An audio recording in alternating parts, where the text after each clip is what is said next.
Hello and welcome to this video. We were continuing the first chapter of your history, that is tracing changes through 1,000 years. In last video we discussed up to the regions and empires, and in this video we will discuss about some old and new religions. The 1,000 years witnessed major developments in the religious tradition. So, till now, we discussed that this is the periods when there were so many terminological differences arises and some words evolved over the time, new technologies, new foods were introduced to the subcontinent. There were emergence of the forest dwellers as peasants and gradually becoming part of the complex society. Then we discussed about some regions and some new kingdoms. Like that, this period also witnessed some major developments in the religious tradition. People's belief in the divine was sometimes deeply personal, but more usually it was collective. Sometimes there were instances when people believed in some sort of personal supernatural power, but most of the time the belief in the divine, in the supernatural power is a very collective. Like there is no single person who only believe in Lord Shiva. There were several devotees who believe in Lord Shiva. Like that, take the example of any other god. So most of the time the belief were collective. There were several Shiva devotees, several Vishnu devotees, and they all called as the Hindus. There were many devotees of Islam, and they together called Islamic religion or Islam people. There were several devotee of or believer of Buddhism, Jainism, anything. So the religion is a collective concept where many people believe in the common concept.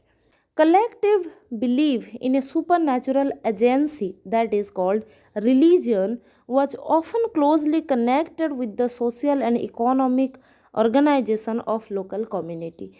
And the religion most of the time closely connected with the social and economical organization of the local community. We will discuss about this concept in later chapter.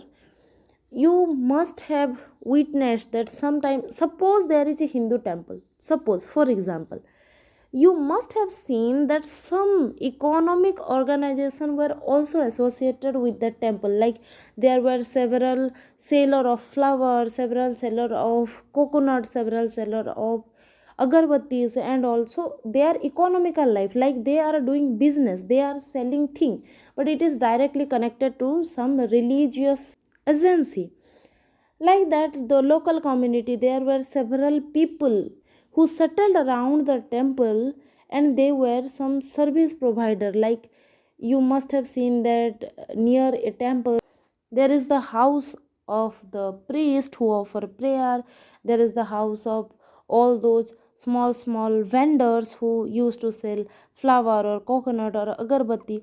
We will discuss about all this concept in very detail in your later chapter. The collective belief of supernatural agency, that is the religion, was often closely connected with the social and economic organization of local communities. These groups belief varies from place to place, and whether it's the same religious people or different religious people, their belief varies. Somewhere it is the same Hindu people who have some sorts of code of conduct, and the code of conduct change to some other group of Hindu. Same for Islam or Buddhist or Jainist, any religious group, their code of conduct, their belief varies from place to place. It was during this period that important changes occurred in what we call Hinduism today, and this included the worship of new deities, the construction of temples by the royalty, and the growing importance of Brahmanas as dominant group in the society. You must have remember in your class 6th Towards the last chapters, we discussed that earlier people were only worshipping the nature. Gradually, people started worshipping some deities like Shiva, Vishnu, Durga, and it was during this period when there were coming up some new deities, what we call the Hinduism today. In Hinduism, it is believed that there are 33 crores deity, and probably all those forms were evolved during this period. Along with that, the construction of temples by the royalty. In your class 6th, we discussed that how kings and queens were investing in constructing monasteries and all. But during this period, many kings started constructing temples. Not only kings, some rich merchants also started constructing or contributing to the construction of temples. And the third important change was the growing importance of Brahmanas. During this period, gates, the Brahmanas gradually got some more recognition and more social power. Let's discuss about the Brahmanas in detail. Their knowledge of Sanskrit text earned the Brahmanas a lot of respect in society. Well, it is very known to all of us that in ancient time, not everyone has the equal right to access to education. You must have heard about Ekalavya, Karna. They were deprived of the formal education because they did not belong to Brahmana or Kshatriya. So the casteism is not something very new. It is very deep rooted to the Vedic period also. So in that time, only Brahmanas and Kshatriyas were privileged to access the education facility. So, because of that caste based restriction or the permeability of the caste system, the Brahmanas got the chance to learn the text. And at that time, mainly people were learning things like learning Vedas and all in Sanskrit language. In your class 6th also you learned that the Sanskrit was only used by the Brahmanas and some royal people. Not all were acquainted with the Sanskrit language. The common people used Prakrit language. You read about it. So, because of the partial access to the education, Brahmins were learned people during that time. They only had good command over the language Sanskrit, and because of that, because they were learned, it made them very specific and very respectful in the society because they were learned person. They can read Vedas, and none other caste people were so fluent in learning Veda because they were not permitted to read it. Along with that, their dominant position was consolidated by the support of their patrons, that is, the new rulers who were searching for prestige. They were already prestigious because of their command over Sanskrit language, and along with that, there were emergence of new kings who were seeking prestige in the society. And in order to get that prestige, because the Brahmins were already prestigious, they started patroning the Brahmins. Patroning means like funding them, giving them a special position in their court. You must have seen in some movies or some series that there were kings who give their personal Brahmins or priests who used to advise them then when to start a war, which time is auspicious, when not to, and when to invest in something. So, in that way, the kings, the new emerging king, in search of social prestige, they started patroning the Brahmins. They started giving them a special position in their court. They started giving them more prestige in order to get some prestige themselves. Apart from this, one of the major development of this period was the emergence of the idea of bhakti. We will read about the bhakti in very detail in your later chapter. But what is bhakti? Bhakti was the major development of this period. So bhakti means loving your personal deity that devotee could reach without the aid of priest or elaborate rituals. So in ancient time, what happened, because the casteism, just try to imagine if in 21st century we are experiencing casteism to such a deep extent. Think about the ancient time when the casteism was very deep and brutal. You have read about the story of Om Prakash Balmiki, Dr. B.R. Ambedkar in your class 6th. So casteism was very harsh during those time. Even they were belonging to the modern India. Think about the ancient India. I expect that you must have heard about the story of Dasia Bauri, which is a very popular tale of Odisha. It is a folk tale. So it is believed that Dasia Bauri was belonging to the lower caste and was not permitted to enter the Badadanda, the Puri temple. But she was a great devotee of Lord Jagannath. So what she used to do, that when she restricted to enter to the temple, it is believed that she offered coconut from outside the temple, and people believed that the offered coconut was vanished from her hand. And when the pandas, the priest who offer prayer, they saw that the same coconut was in front of Lord Jagannath by itself. These are the tales of Bhakti moment. Or you must have heard about the story of Sabari, who offered tested berries to Lord Ram, but he accepted all those with love. So these are the concept of Bhakti moment, when people get access to their personal deity, because before that only Brahmanas had the power, had the right to worship lords. They believed that Brahmanas were so pure that only through them you can reach to your God. Any other caste people were not permitted to offer prayer. And at that time there were no such concept like personal deity. There were only temples where people used to go to offer their prayer. And the kings and queens and brahmins and some Vaisya were permitted to enter to the temple, whereas the lower caste people or the so-called Sudras were not permitted to enter to the temple because they were considered impure. You have read about the story of Om Prakash Balmiki and Ambedkar again.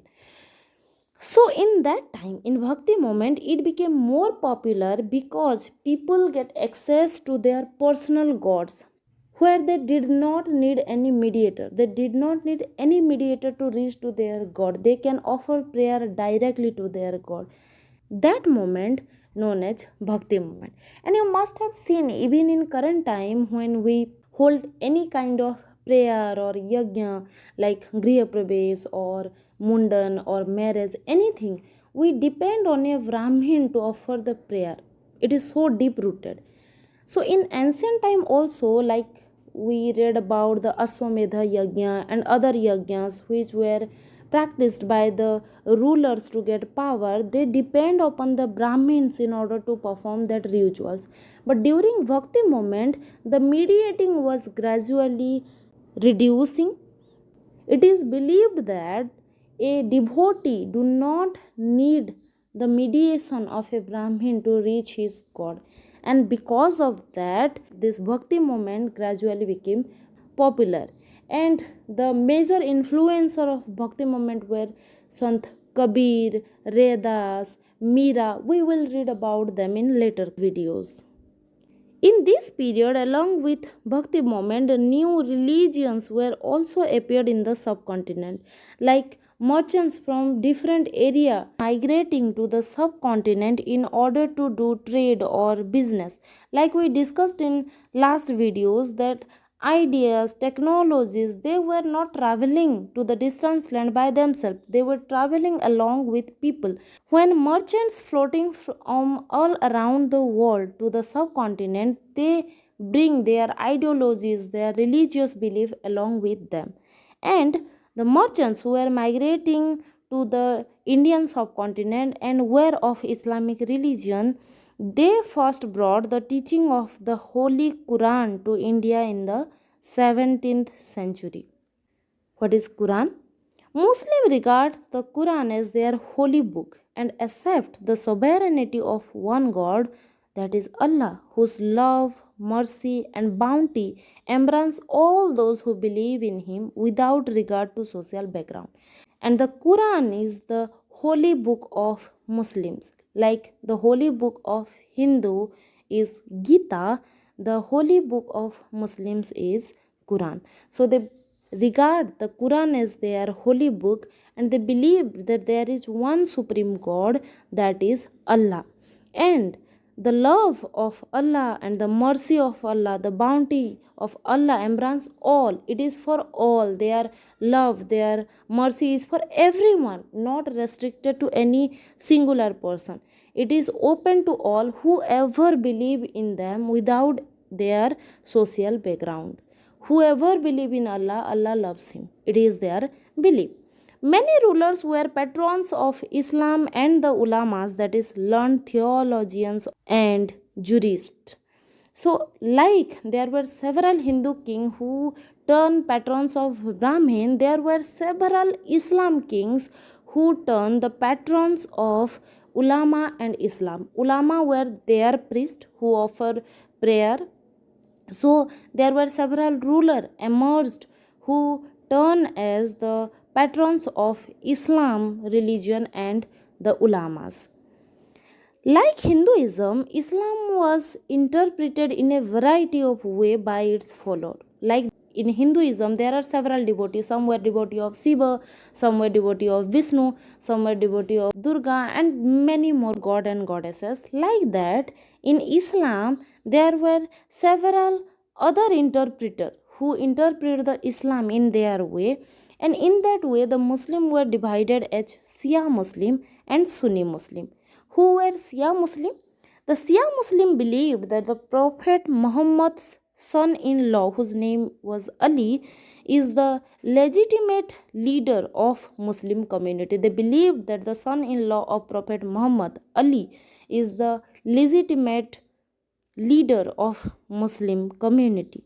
But the Sunni Muslim believed that the authority of early leaders who were known as Khalifas of the community and the succeeding Khalifa. So Shia Muslim believed in Prophet Muhammad's son-in-law as their leader, where Sunni Muslim believed Khalifas as their community leader. There were other important differences also between the various schools of law like Hanafi and Safi in India and the theology and mystic tradition. So except the Shia and Sunni division, there is other theological division also exists like Hanafi and Safi in the Islamic religion. Thinking about time and historical periods. Time reflects many things. Like time used to reflect the changes in the social organization, changes in economical organization, the persistence and transformation of ideas and beliefs, etc. So time reflects many things. It reflects the social and economical changes, the transformation of ideas and beliefs, etc. The study of time is made somewhat easier by dividing the past into large segments or periods that possesses shared characteristic. And obviously it is not very easy to trace the changes over time. In order to make it easier, the historians divided the past into periods. In the middle of the 19th century, British historian divided the history of India into three periods. And the British historian who divided the history of India into three periods was James Mills. You will read about the periodical division of Indian history by James Mill in detail in your class 8th. So there was a British historian whose name was James Mills. He divided the history of India into three periods based on religion as Hindu period of history, Muslims period of history and British period of history of India. So the history of India divided into Hindu period, Muslim period and British period. This division was based on the idea that the religion of the rulers was the only important historical change and there were no other significant development in the economy, society and culture. Many historians also criticize this division of period of the history of India because look at this overall division. It only showing that there is no discussion about the economical, social, cultural progress, but the history is only divided on the basis of religion. Hindu, Muslims, and the British, or we can call it the Christians, because the Britishers were belong to Christianity. So this is pure religious division of the history of India. So many historians also criticize this and they believed that division must be based on the development, the progress in the society and not only on the basis of the religion. Most historians look to economic and social factors to characterize the major elements of different moments of the past. Because many historians criticize the religious division of the history of India, many of them emphasis on the social and economical factor in order to divide the history of India into different periods.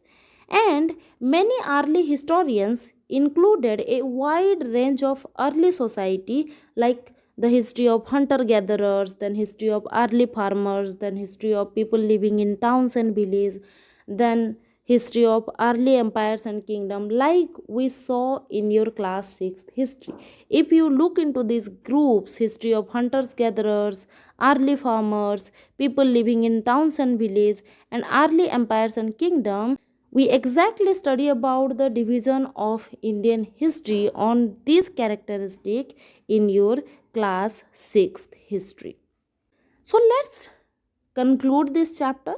We discussed about the medieval history which deals with the spread of peasant society, the rise of regional and imperial state formation, sometimes at the cost of pastoral and forest people, the development of Hinduism and Islam as a major religion, and the arrival of European trading companies, the time of the British, right? When East India Company came to India, that is the starting phase of British entrance to Indian history. The 16th and 18th century were quite different from the 8th or the 11th.